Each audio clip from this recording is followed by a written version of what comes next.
Bene, buongiorno. Allora, io parlerò dei 99 linguaggi da restituire ai bambini e comincio con una fotografia antica perché subito dopo la storia delle scuole di Reggio inizia anche subito poco dopo la fine della guerra in una frazione di Reggio Emilia. Un gruppo di uomini e donne hanno deciso di costruire una scuola per i bambini in età prescolare e su il muro della scuola hanno scritto questo: uomini e donne insieme abbiamo costruito i muri di questa scuola perché la volevamo nuova e diversa per i nostri figli. Da allora è cominciato un lungo percorso educativo molto coraggioso, molto faticoso, che ci ha portato sino ai giorni nostri e ci ha portato, fra le tante cose, questo: lo stupore del conoscere i 100 linguaggi dei bambini. È il titolo di una mostra itinerante che sta girando il mondo. Questo è un particolare, attualmente ce n'è una versione in Giappone come quella che vedete e una versione negli Stati Uniti. Gli autori di questa mostra sono idealmente i pronipoti di quegli uomini e quelle donne che abbiamo costruito la prima scuola del popolo. La città è la stessa, Reggio Emilia, ma di fatto questa mostra va oltre gli autori e oltre Reggio Emilia. È una mostra che, con una piazza, ed è utilizzata come tale, chiama l'attenzione di tutti sull'importanza dell'educazione. Siamo in molti convinti che forse è solo attraverso l'educazione che forse si possono risolvere o affrontare almeno molti dei guai che ci così attanagliano e che ci umiliano anche come cittadini del mondo. Allora, come è una scuola di qualità? Ma un'educazione di qualità, io provo a dare alcune tracce di quelle che a mio parere sono alcune caratteristiche che appartengono a questa pedagogia reggiana che così è come è diventato un po' un riferimento italiano e nazionale e internazionale.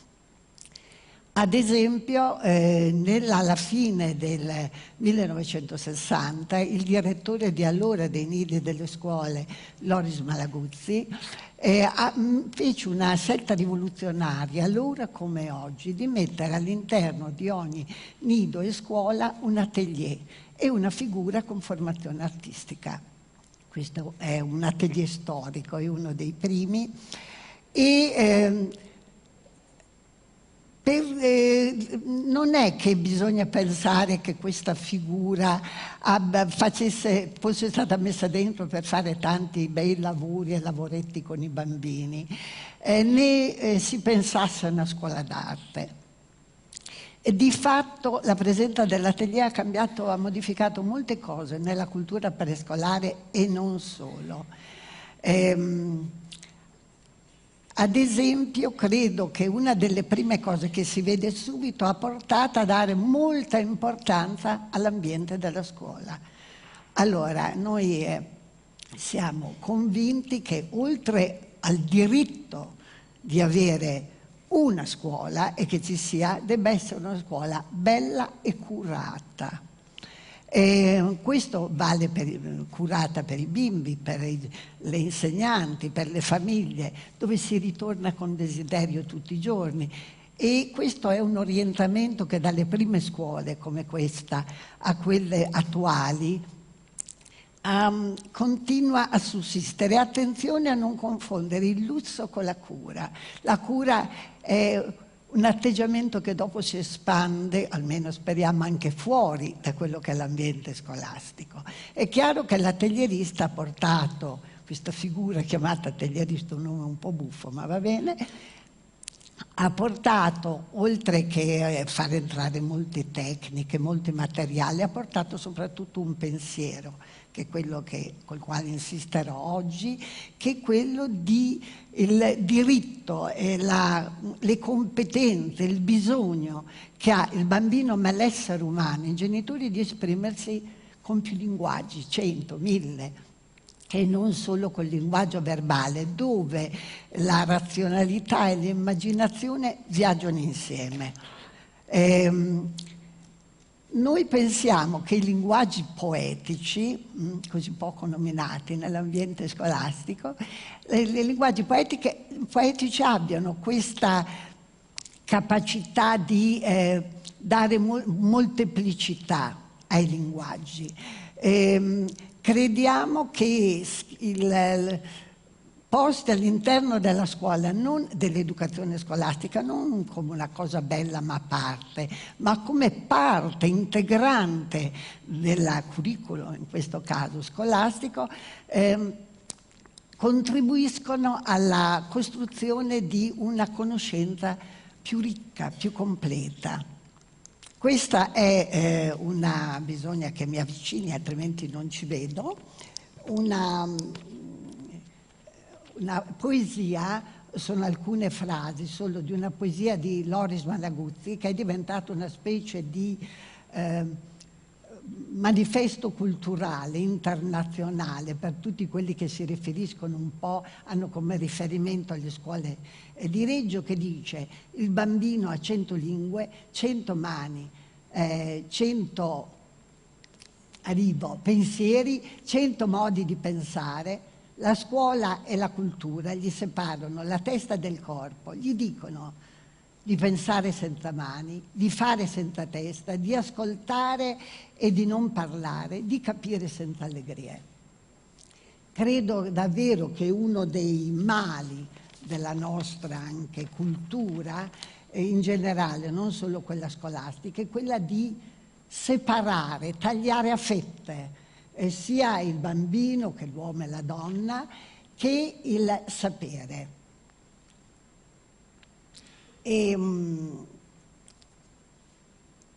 Qui abbiamo, vero? Qui abbiamo un cervello disegnato da una bimba di 8 anni, dove ci ha messo dentro molte cose, i sogni, la matematica, l'italiano, tante cose. Poi alla fine ha fatto tutti questi specie di cordoni centrali e dice: dopo è tutto collegato. In effetti i bambini hanno molte intuizioni e noi crediamo che il linguaggio poetico possa fare da questo collegamento. Ma perché?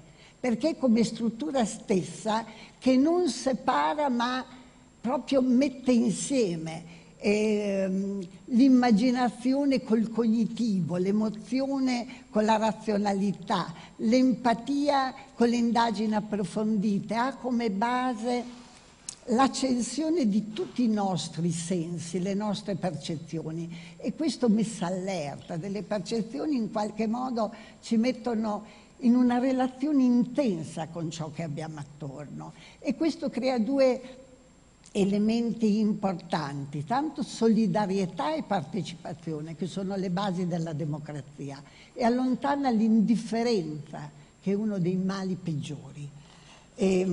Ma per far esistere una scuola di questo tipo, bisogna che noi riusciamo anche a capire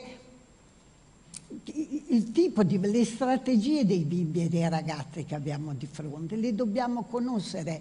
L'impressione è che spesso gli insegnanti ci sia un po' una ripetizione, a volte annoiata, di quello che già sanno, e non ci sia un ascolto dei bimbi e dei ragazzi che hanno di fronte, che sono in modo differenti, tutti intelligenti.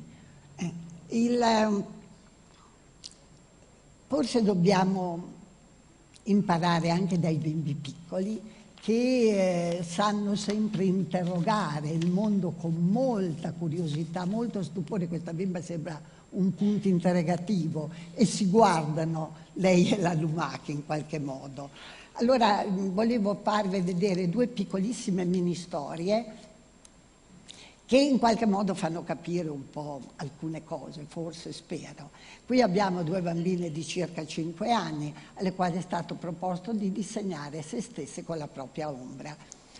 E i bimbi fanno, come spesso fanno a quest'età, l'ombra con tutti i lineamenti particolari. L'insegnante propone di andare fuori a verificare. Se non ci fosse stato il sole avremmo acceso una lampada. E i bimbi si accorgono subito, dicono ma l'ombra è nera, ma è a testa all'ingiù, ma è attaccata ai piedi. Ritornano dentro, cominciano a trafficare sui loro disegni. Come spesso fanno, discutono tra di loro, perché c'è un grande prestito di conoscenze. E qui stanno discutendo e una dice ma non puoi tenere l'ombra così staccata, devi farla attaccata ai piedi. E come spesso accade, ci sono anche delle discussioni vivaci. Questa dice ma io faccio poi come mi pare, e l'altra risponde no, non puoi fare come pare a te, devi fare come vuole l'ombra. Cioè ci sono delle regole che comunque devi accettare. Trafficano ancora, discutendo, provando, e alla fine abbiamo questi disegni dove l'unico intervento dell'insegnante è stato nella prima proposta il fatto di dire se volevano collocare la fonte luminosa. Cioè i bambini hanno una grande capacità di valutazione, di autovalutazione e sanno capire le regole e spesso le affrontano con le loro strategie, in modo anche autonomo e diverso da bimbo a bimbo. Un'altra mini storia. Qui abbiamo 2 alberi fatti da bambini di 5 anni e mezzo in Creta, dove dicono che le radici sono il cuore e il cervello dell'albero e perciò vogliono metterli in evidenza. Ma l'albero che voi vedete, sì, alla vostra sinistra è scosso dal vento, quella a destra è afflosciato dalla pioggia, cioè sono organismi viventi in un contesto di vita. Cosa succede purtroppo in genere nelle scuole? Che vengono date una serie di informazioni corrette, per carità, dove gli alberi hanno nomi diversi, dove c'è il tronco, il picciolo, eccetera, eccetera, giustissimo, però spesso, come ci dice anche Gregory Bateson, si disinforma invece di formare e di educare, perché toglie alle cose il pulsare della vita e, io aggiungo, rischiano di spegnere quella relazione empatica che i bimbi hanno con l'intorno, che è una delle basi del pensiero filosofico. Importante capire che ogni piccolo disegno, ogni scultura, ogni processo scientifico in effetti racchiude dei segreti, come tante intelligenze, tanti modi di procedere. In effetti il pensiero creativo si incontra molto più facilmente nei processi che nel prodotto finito. Il fatto che se io intravedo questa creatività nei bambini, sia insegnanti, cambia proprio la relazione tra me e il bimbo o il ragazzo. Il bimbo e il ragazzo sentono la nostra stima in qualche modo e questo fa crescere l'autostima e cresce il coraggio anche di esprimersi in modi non conformi.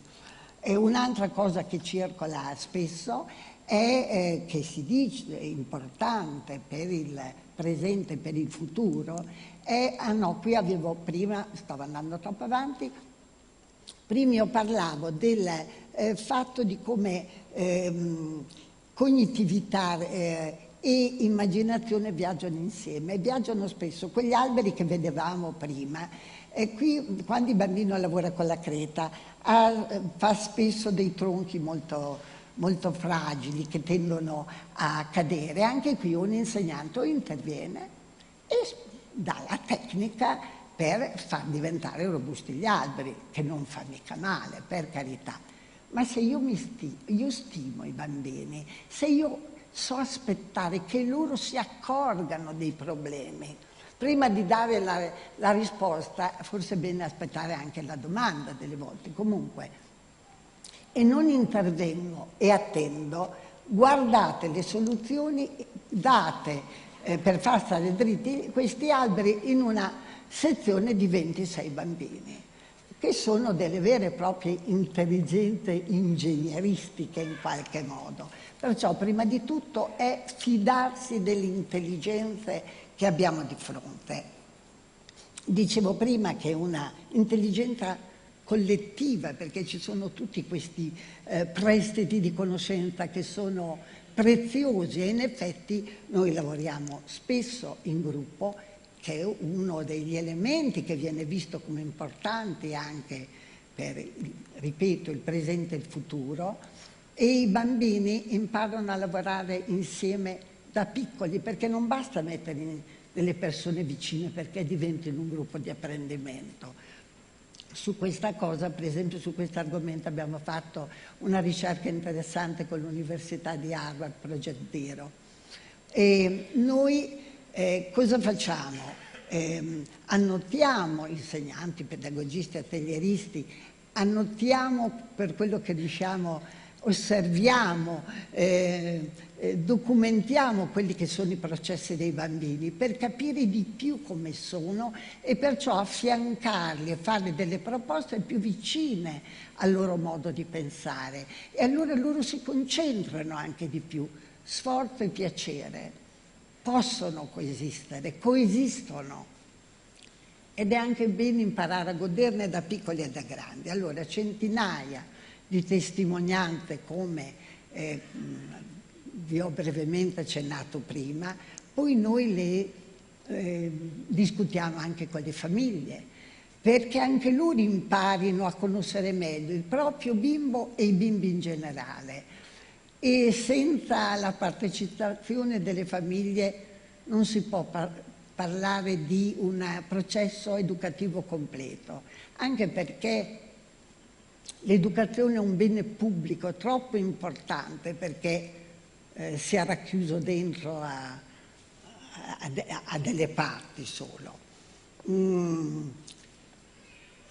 La cultura scolastica è troppo distante spesso da quelli che sono i cambiamenti della società, ad esempio il digitale nel quale siamo immersi, l'informatica eccetera. Come entra nelle scuole? Tanto quando ci entra. E poi ancora una volta entra spesso in modo separato. Le aule di informatica, se ne fa un'altra materia, non viene messa in connessione con tutto il resto, non diventa una specie di grande, in fondo, cortile nel quale in qualche modo divertirsi, ragionare e lavorare. Allora, l'importanza di diffondere questo tipo di educazione è stata in qualche modo assunta come compito prima da Reggio Children con una grande rete internazionale, sono 33 paesi in rete con 5 continenti e ultimamente è nata questa, mi fermo qua? Io spengo e bisogna andare alla chiusura. Diciamo.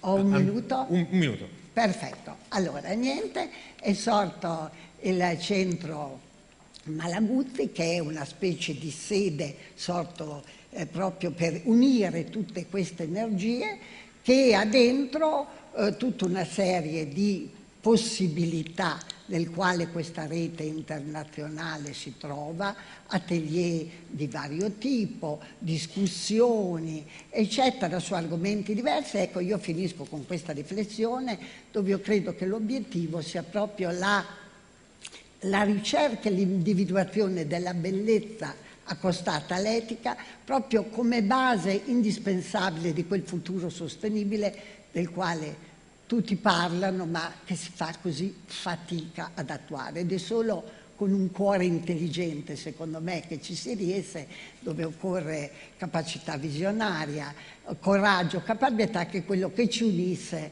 a questi uomini e donne che abbiamo visto nella prima fotografia, e speriamo di riuscirci come loro. E qui